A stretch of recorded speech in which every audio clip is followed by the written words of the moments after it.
Okay, we're going to start, if you have the outline, on page 1, and I want to start on the capital F part of the outline, because this is very important. As I said last week, starting about the year 900, people began to go to the book of Revelation and match up the history of Western Europe with supposed parallel events in the book. And since they knew how many events they thought was important, they ran out of events in matching with supposed parallels in the book of Revelation. So they predicted that the end of the world would come a week from next Tuesday. That's an exaggeration, but it would come quickly. And since the year 900, people have been doing that, and they always end up with the idea that with the end of the world imminent. And less than a year ago, we had a fellow out in California, and you can't account for people in California anyway, but we had a person in California who, I mean, guaranteed that the end of the world was going to happen at a certain date. Well, the date came, and the date went away. And he, unlike so many people that do things like that, they've been doing that, as I said, since 900. Well, that's a long time ago. I figure that's about 1,100 years ago, 11 centuries. And I'm just going to be a little facetious now. I think something that has failed for 11 centuries, I think it's time to retire it.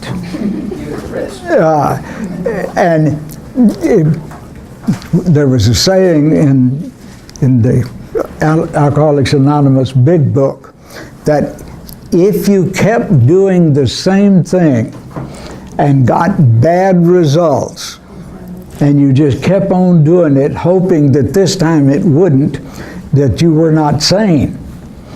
So that's the reason that I first started studying the book of Revelation, because I was raised in a church where the preacher preached through the book of Revelation, and he ran out of historical events, because, as I say, we know the history of the time, whatever part of the world we're talking about, and we don't know when God is going to call everything quits. And that is a wrong-headed approach. The book was intended to the believers living in the day and age of John, because it is addressed to them. It is addressed to the 7 churches in Asia, and it lists the names of them. They formed a half circle around the city of Ephesus, which was right on the seacoast. It's just like a half moon around it, in what's today Western Turkey. And so we know it was addressed to them. Therefore, it must have a message that they were capable of understanding and benefiting from. In my introduction to prophecy last time, I emphasized that the word prophecy in the Bible does not mean to predict the future. The dictionary will tell you that's what it means. A lot of Bible dictionaries will tell you that's what it means. It does not. It means to be the carrier of a message from God to the people alive at the time the prophet lived. Now, I want to be clear here. It does not mean that incidentally they did talk about the future. And the future all the way to the end of time. For instance, the 65th and 66th chapters of Isaiah talk about a new heaven and a new earth that God will bring to be. And that's after this old heaven and this old earth has been done away with. But 95% of all the Old Testament prophecy was addressed directly to the people who were alive at the time of the prophet. This approach, it follows that even if the book contains a detailed prophecy concerning the future, to John, that is, world history, a knowledge of and a study of this history is not necessary to an understanding of the book. You see, it has to be something that first century church could benefit from. And that's the truth about all prophecy. All right, we're going to allow the book itself to tell us about what it's about. The book naturally falls into 7 sections. Now, keep that word 7 in mind. I will say we don't. There's some people who believe in numerology even today. But the ancients really believed in what's called numerology. And 7 was the number of completeness. And the reason for that is it's the sum of the first square number, 2 times 2 is what? 4, plus the first prime number, 3. And 4 plus 3 is 7. Now, that argument doesn't hold a bit of meaning for most of us today. But that's the way they thought. And therefore, 7 is the number of completion. We're going to find that the Holy Spirit is described in a great throne room scene with the Lamb of God, the throne of God with a green flashing light on it, and the 7 spirits of God. All that means is it's the fullness of the Holy Spirit. You have the triune God seen with God on the throne in heaven, the Lamb at his right hand, and the Spirit of God flashing like bright lights around it. Okay, 7 sections. Now, how are we going to find out about these sections? It's very simple. Every section is introduced by a part of the verb to see. I looked, John says, the heavens were opened and I saw. And you can go through the book, and here are the 7 sections you will have. Chapters 1 through 3, 4 through 7, 8 through 11, 12 through 14, 15 and 16, 17 through 19, and 20 through 22. And every one of them is introduced by some form of the verb to see. Now, that's we're not adding anything, see? We're just reading the book and seeing, there's that word, see, seeing what John wrote in it. Now, what makes the book so difficult is that John is describing something he saw. Have you ever tried to describe something you've seen in words? I remember years ago when I was deciding not to be a doctor and going to be a preacher, I worked for a year for Stone & Webster Engineering Corporation, building high-tension power lines across the country. And I was the general flunky to the construction superintendent. They called me a junior field engineer, but I really was just his flunky. And we were good friends, and he was always testing me out something. We both happened to smoke then. Thank goodness I quit not too long after that. And he said, Charles, can you describe taking a package of cigarettes out of your shirt pocket, opening them, tearing the top off, getting a cigarette out, putting it in your mouth, and lighting it without using your hands at all? Oh, I said, yeah. He said, do it. And it's not easy.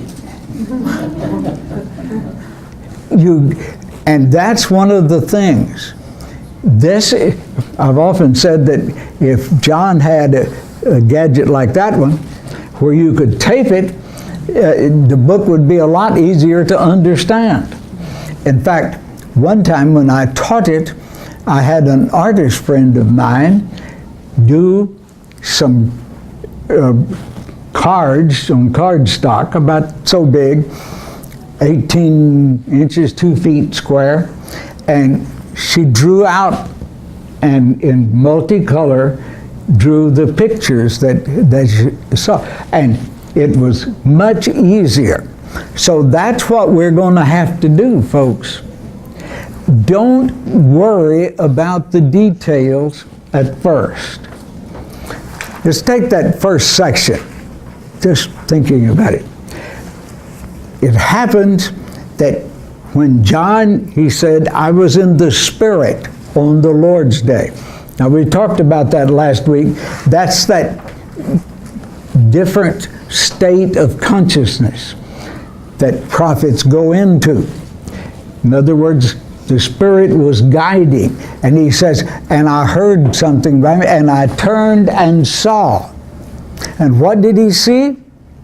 He saw a man in a white robe, so white that it dazzled. He had a bandolier of gold and a belt. It says girdle in the King James, but it's not the kind of girdle that you ladies wear.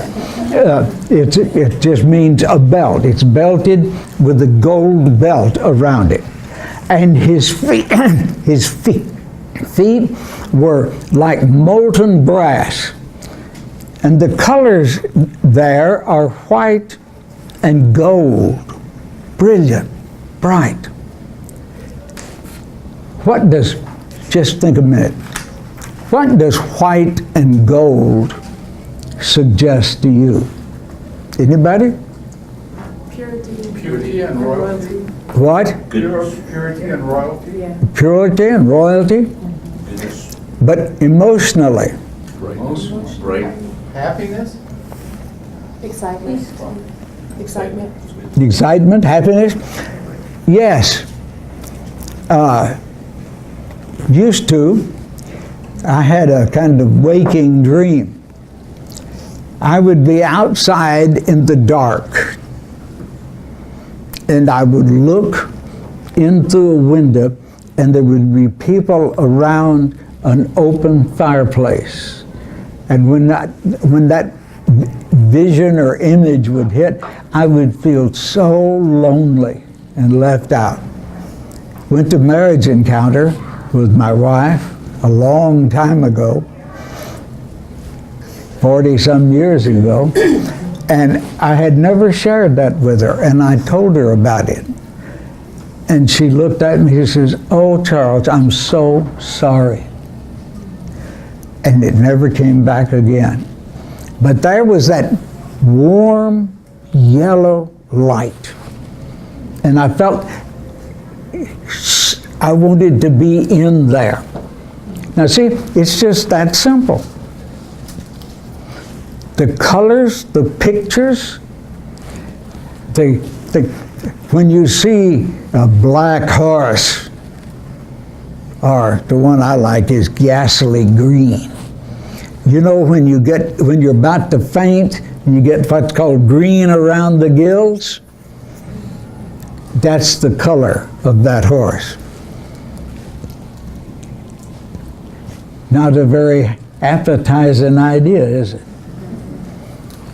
See, that's what we're going to be doing. Now, 7 sections. Oh, What? before you leave that area, what it evokes to me is a picture of the high priestly ministry. We'll get into details like that later. Oh, okay. I'm not through with that. Okay.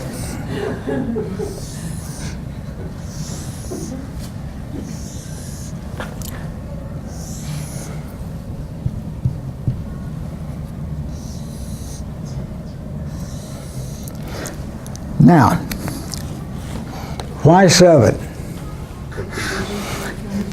Well, Robert Mounts, who was a Baptist biblical scholar at Waco, at Baylor several years ago, had a really good commentary on the the book of Revelation. And he's my source of information about this. The amphitheaters in the ancient Roman world, where they had plays to put on, they didn't have people who built sets like we have. What they had was an arch at the back of the stage, and on that arch would be painted a picture that represented that scene in it. And the actors would stand in front of that arch when they were in scene 1.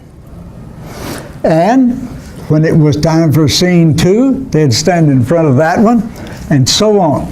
Now, all of the amphitheaters in the Greco-Roman world had 6 arches.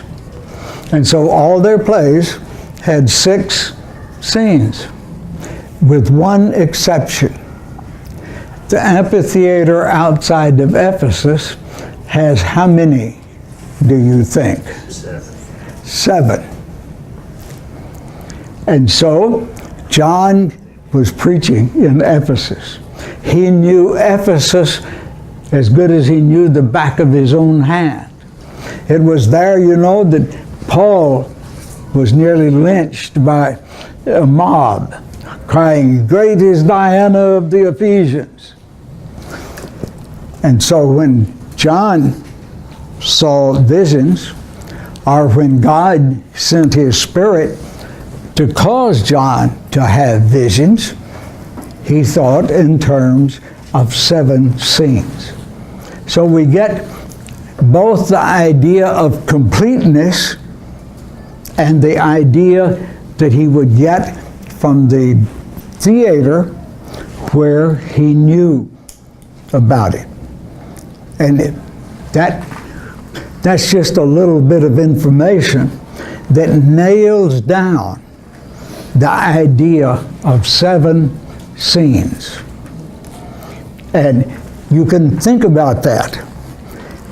And to make sure that that's true, you will realize that as we get over on the scene 3, scene 4, it will mention something even about scene 1 or 2, so that all of the scenes were up in the mind of John at one time.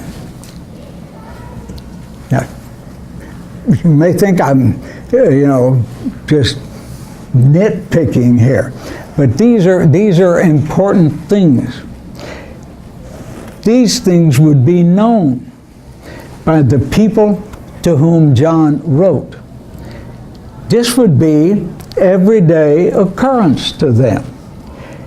We have to study and think and use our mind, allow God's Spirit to direct us, and study like blue blazes to achieve what they already knew. It sounds complicated to us because it's strange. It's different. But to the people to whom it was written, it was just very familiar. The scenes. The scenes. Yes. And the 7 in Ephesus. And Yes. whatever. But not necessarily all open at once would be something new to them, right? no, Okay. because when a play started in those ancient amphitheaters, all 6 or 7 of the scenes were painted there, and the actors just went in front of the ones that were already there. They didn't have curtains? Nope. There was no curtains. It was an empty stage with these arches at the back of it. And that also helps us to understand, because a lot of people think when they read through Revelation that this happened then, this happened then, this happened then, and in a way they're all kind of happening simultaneously. Okay. Very good. It's not quite that simple, but But that's why some of them will overlap and Now- have information like one doesn't end quite yet, and it ends when the other one starts. yes. Now, let me show what's going to happen here.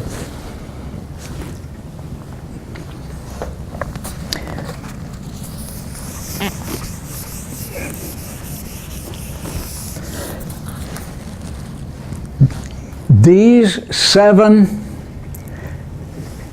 scenes, that's what we'll call them, visions if you want to, but see, a vision is what? Something that is Scene. seen.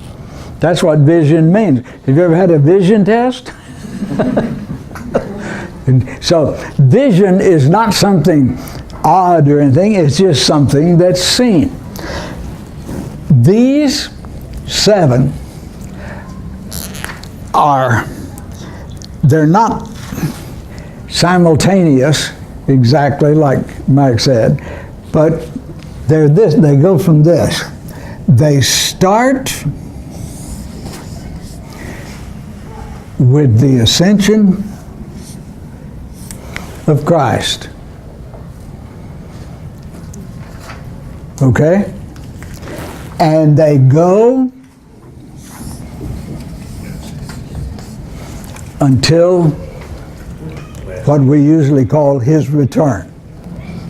They all cover that period of time. Now, scene 1 is only or nearly altogether contemporaneous with the time that John wrote.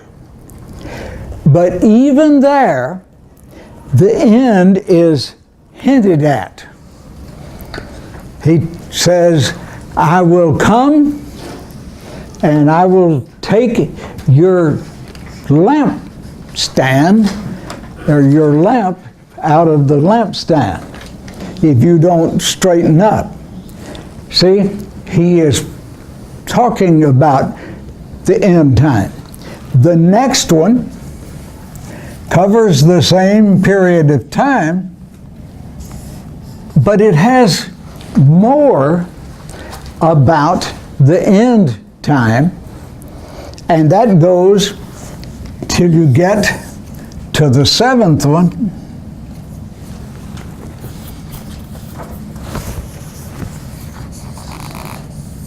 and it is nothing but what is going to happen at the end time. Now, this is important to catch on to. They go, it's like they open the mysteries of history a little bit more every time. Now that's the reason didn't agree that I was any one of the preterist or futurist or idealist, because some of the things were fulfilled in the lifetime of John, some of them were not. And this is what we're dealing with here. Now, let's think about together. The purpose of this is to give comfort and a sense that God is on the side of the church. The theme we talked about last time is the victory of Christ and his church over the dragon, Satan, and his helpers. Now think about what was happening to these people. Just about 95 AD, the first empire-wide persecution started. There had been problems and persecutions before then. You remember in the book of Acts how often that Paul and Silas, or Paul and Barnabas, they would preach and Jews would come and they were stoned, they were all kinds of, they were beaten and put in the basement jail in Philippi, so that the fact that people suffered for their faith wasn't new. But this was the first time that the whole power of the empire was directed. Just think about this. There was something over 100 million people living in the Roman Empire, from southern England all the way to the Tigris and Euphrates rivers, both on the north shore and the south shore of the Mediterranean. And the most powerful person in the world was the Roman emperor. And he had 10 standard legions. He had a standing army of 60-some thousand people, trained, professional soldiers. And they kept the Roman peace.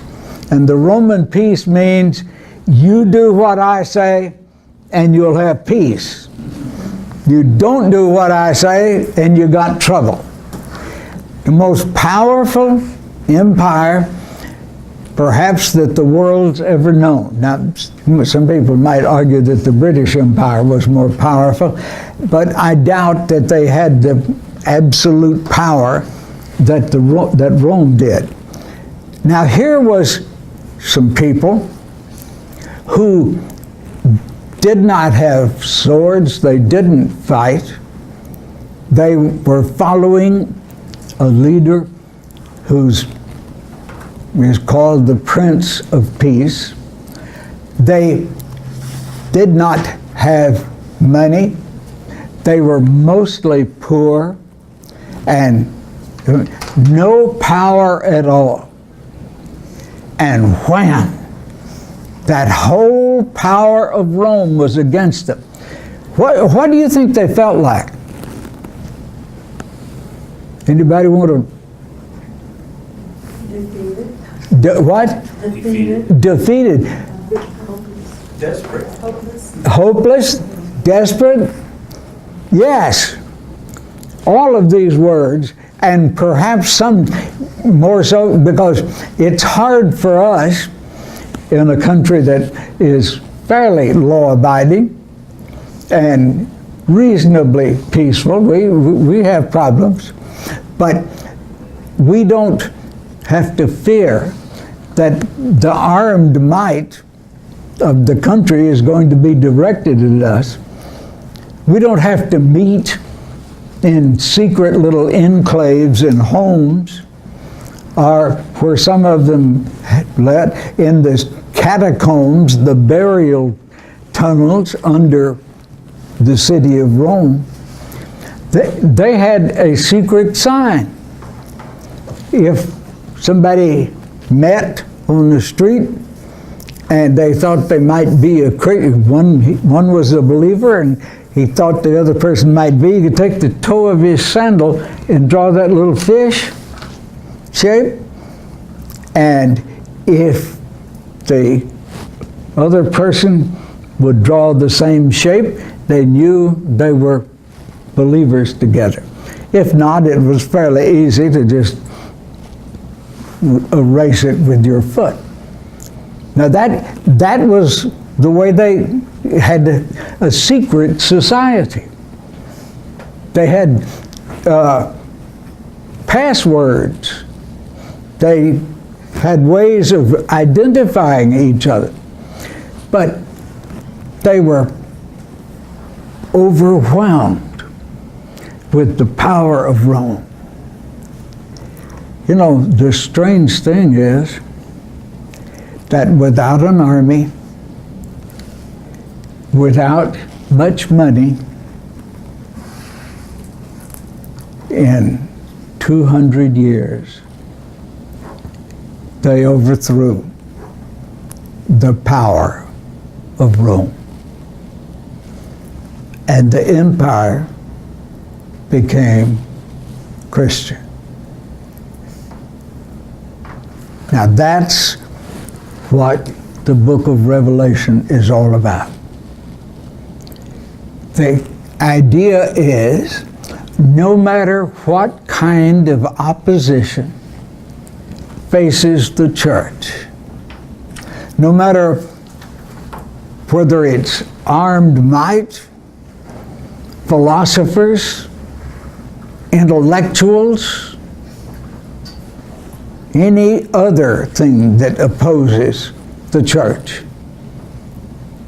God will overcome. That's the reason that Hendrickson called his commentary on the book of Revelation More Than Conquerors, based on the 8th chapter of Romans, where it says, we're more than conquerors through him that loved us. Now, this sounds relatively simple. Right down to the end of 8 where it says, you know, nothing can separate us from. Yes. And Sorry.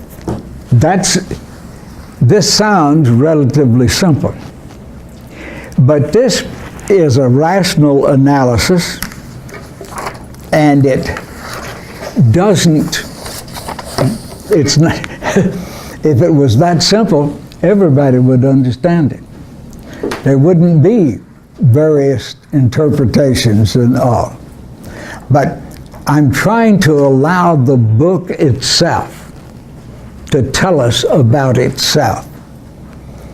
This is called analysis, where you allow the book itself to tell you.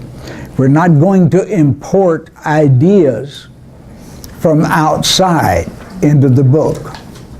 We're going to look vision by vision, and we're going to find something.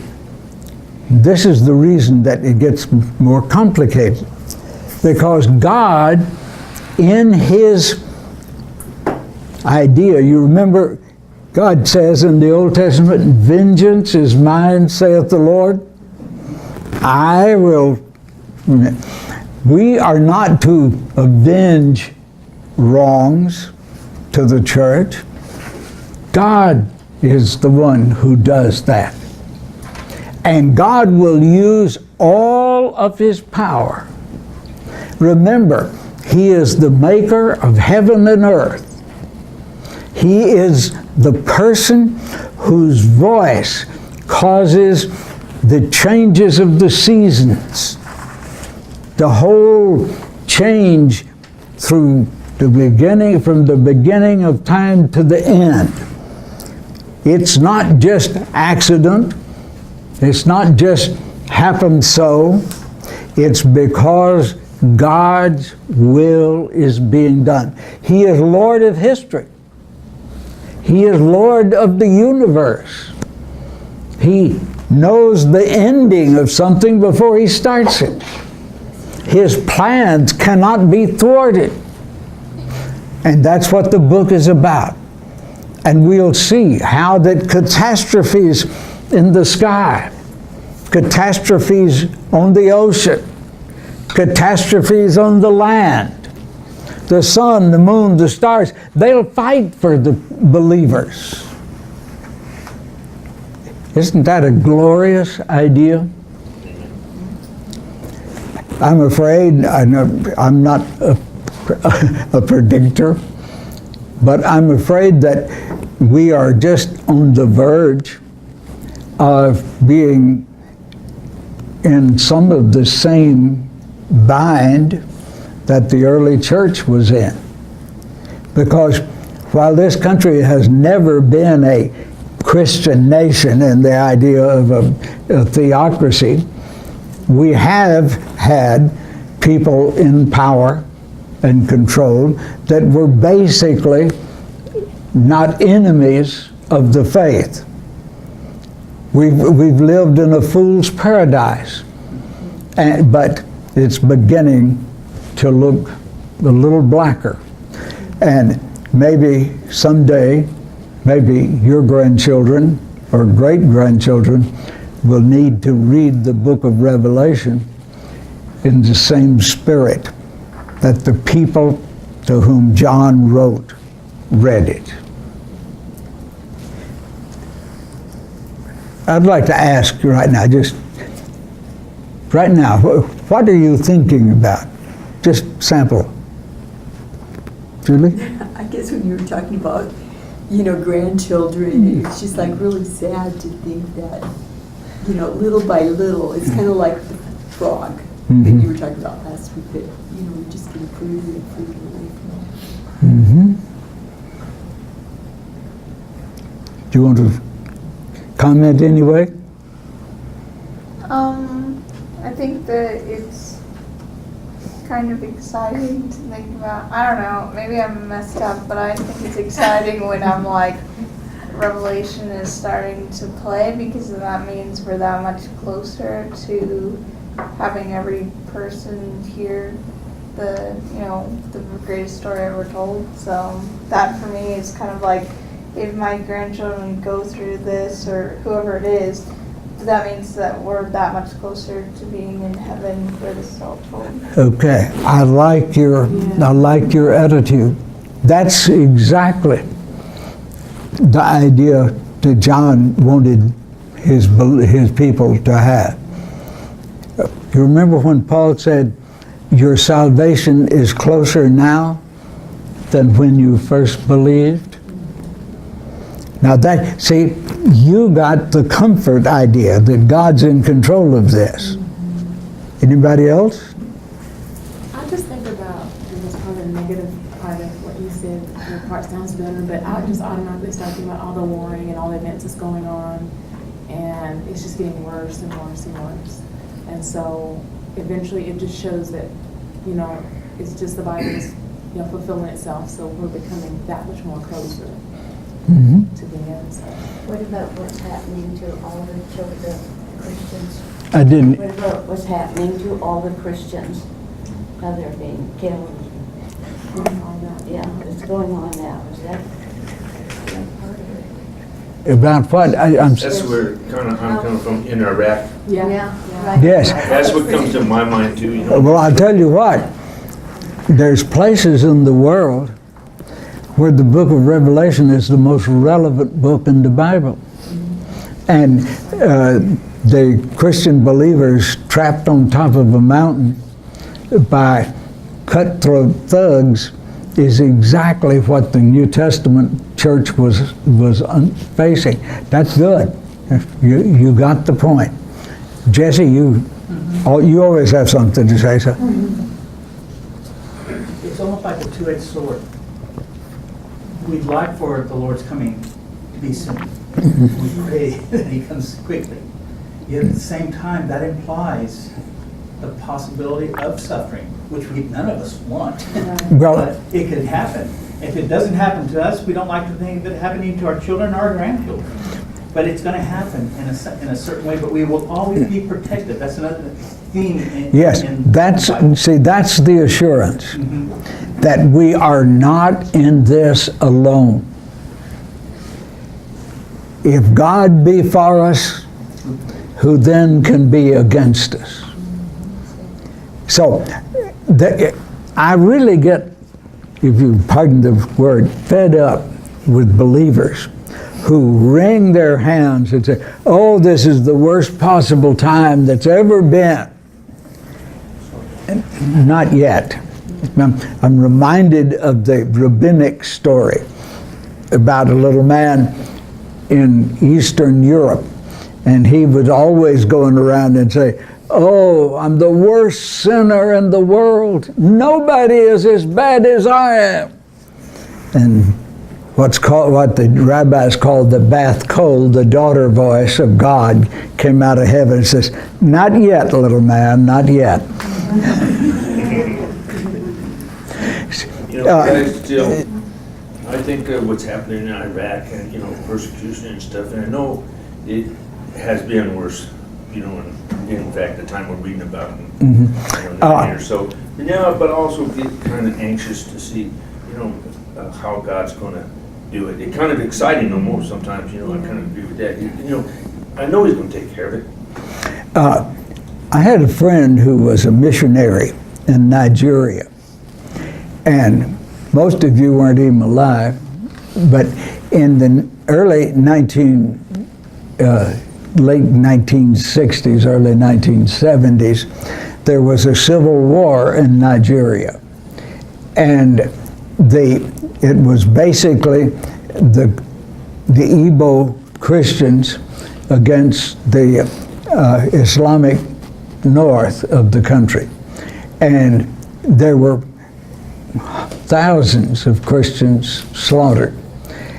They were put in concentration camps. And my friend, who had been a missionary there, was run out of the country.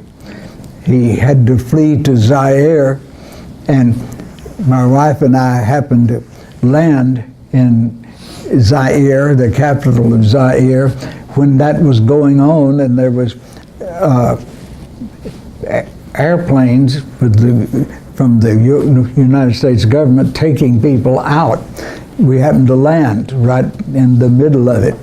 And so he just knew after the war was over that there just wouldn't be any Christians left. And do you know what he found? There was twice as many believers after the war than there was before. And that's a concrete example of God taking vengeance and taking care of his people. Even the death of a believer is qualitatively different from the death of an unbeliever. Precious in the sight of the Lord is the death of his saints. See, I shared this, and it's such a moving experience. I'll do it again because there's people here that weren't here last time. When we first moved back here in 1991, after being gone 10 years, we had a very dear friend who was dying with Lou Gehrig's disease, the amyotrophic lateral sclerosis, if you want the name. And you could not, if you hadn't been with her, you couldn't even understand because her vocal cords were being. And so one of her caretakers called me on the phone. He said, Charles, and she called her name and says, she wants you to come over here and tell her what it's going to be like when she dies? Now, you talk about something that brings you up short. And I did a lot of praying. I did a lot of thinking. And I hit upon something that would be completely biblical. It's Paul's statement in the 5th chapter of 2 Corinthians where he says, if we have lived with Christ, we will die with Christ.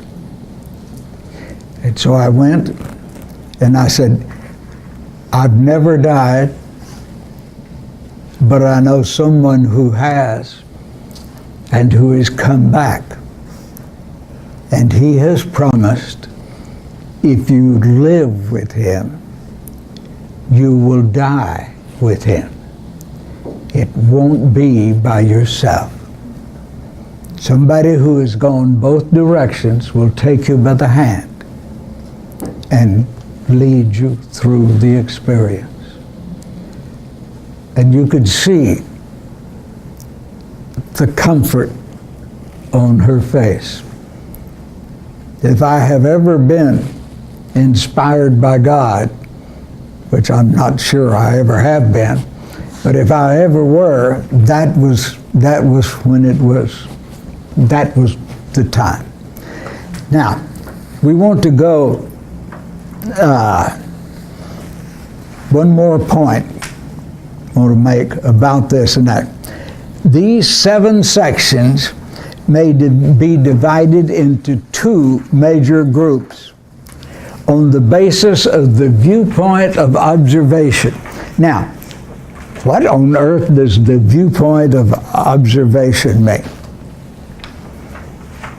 Any English teachers in here? Any literature teachers? Yes, but I'm not admitting it right now. Point of view? Yes. You know what that is? Yes. Okay. You want to explain it to us or not? Point of view is the viewpoint of the author, or the, you go ahead and explain it. Okay. Okay. I teach 7th grade. You haven't got that far. Okay. As any writer writes from a point of view, some writers write from the first person. Some write from the third person. Some write as if God were seeing. Some write from other perspectives. And these sections, the first section is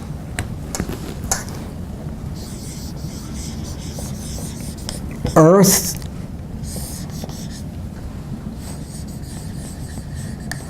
to heaven. The viewpoint is from the earth. That's the first 4 sections. The last 3, however, reverse that point of view. Now, that doesn't mean you don't hear about heaven. In the section with the great throne room scene, I call it, in the section, chapter 4, 5, and 6, 4 through 7, talks about the heavenly view, but the view is from the earth to that. Now, in the last 3 parts, the last 3 visions, it's from the heaven down. It's from the forces of heaven. You have the dragon. You have the powers. You have the 7-headed monsters from the background. It's like this. From the first 4, you're looking at things that happened on earth and heaven, but you're looking from the viewpoint of being on earth. The last 3 are from behind the scenes. what happens in this life is the result of forces going on behind the scenes. We like to think we're in control. And we call them control freaks. There's people that just insist they're in control. But in reality, they're not. What? It's an illusion. It's an illusion. Yes, they are acting out of the influence of powers from the unseen world. Paul is one that talks about these things. He talks about principalities and powers in the heavenlies in one of his epistles. He talks about Christ has triumphed over the principalities and powers, nailing them to his cross. By dying and being raised again, he has overcome these spiritual powers. And John deals with that not as a theological statement like Paul does, but in the form of visions with symbols in it. And so that's what we have. 7 parallel sections that go from the ascension of Christ to his appearance, is a better word than return. We'll get into why that's so. They cover that whole period of time. As we go through that, it's less and less about this historical time and more about the end time until the last section is altogether about it. And as we go through, we go from the point of view from earth to the point of view from behind the scenes or above, however you want to call it. Now, this sounds terribly abstract, but it's necessary as an analysis to prepare us for what is before. I want you to come back next time, and I'll try to have enough lessons, outlines for you. I gave an assignment last time, and the only assignments will be to read. You don't have to do anything at home. I want you to read the first vision. That's chapters 1 through 3. And I will see you, Ray? You might be covering this next week, but the first paragraph where it says in chapters 12 through 22, it says we CO. Is there a word that's missing in that? Let me see. Probably is. Page 2, first paragraph. We go behind the scenes, it's just. Is it go? G-O, that would make sense. You go as it were. Oh, it's Oh, it's go. It should be go, right? G instead of C. we go. That should be, C should be a G. I'm sure. I don't know why it's not, but it, Now, I have a question, you know. okay. I said that, you know, they felt it. Quiet, please. I just have a question, you know, because I wanted to understand it. But you know, when I said they felt defeated, you know, so they had to hide because Rome had conquered, you know, them. But when you said that author titled it More Than Conquerors, is that like the Christians being more than conquerors? Yes. As Christians, Paul says, we are more than conquerors through him who loved us. And by the way, if you go to the 8th chapter of Romans, you will find that he's talking about the future for the church. He's talking about a new heaven and a new earth, a new creation, right there. So it's not something completely foreign. In fact, we will, in each one of these vision sections, we will have a scripture quotation from other parts of the Bible that describe what's going on there. It's, in other words, the book of Revelation is not just added on at the end. It is almost a summation of the rest of the Bible. It's, Well, was it when Constantinople, I mean, is that when the Christians had more freedom under him? yes, Constantine the Great. Yeah. If you want to know, the Battle of Milvian Bridge. And he said he saw a vision of the cross of Christ. And in Latin it says, in hoc signis vincet. And that is, in this sign you shall conquer. Okay. Yeah. Now I get it. Okay. All right. See you next week.